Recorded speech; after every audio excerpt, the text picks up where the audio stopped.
এই কড়মড়ে পকোড়াটা কিসের বলো তো? কেঁচোর। না না, কেঁচো নয়, ছোটবেলা আমি এই ফুল চিংড়িটাকে কেঁচোই ভাবতাম। তো এই কেঁচোর পকোড়া মানে ফুল চিংড়ির পকোড়া আমি আজকে কি করে বানিয়েছি সেটাই তোমাদের সাথে শেয়ার করব।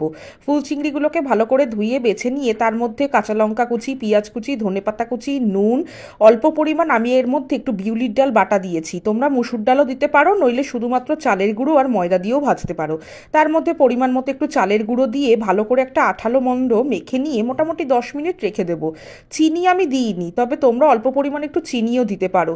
তারপরে আর কি, এই মাখা মন্ডটার থেকে বড়ার আকারে নিয়ে ছাকা তেলে গরম গরম ভেজে খেয়ে নাও দেখি। এই কেঁচোর পকোড়া এটা কিন্তু চা কিংবা কফির সাথে বা ডাল ভাতের সাথেও কিন্তু দারুণ লাগে। একটু সময় নিয়ে উল্টে পাল্টে ভেজে দেখবে, খুবই কড়মড়ে হবে। যেরকম তোমাদেরকে দেখালাম ঠিক ওই রকমই কিন্তু হবে। এটাকে কিন্তু তোমরা ফুল চিংড়ির ফুলুরিও বলতে থাকতে পারো।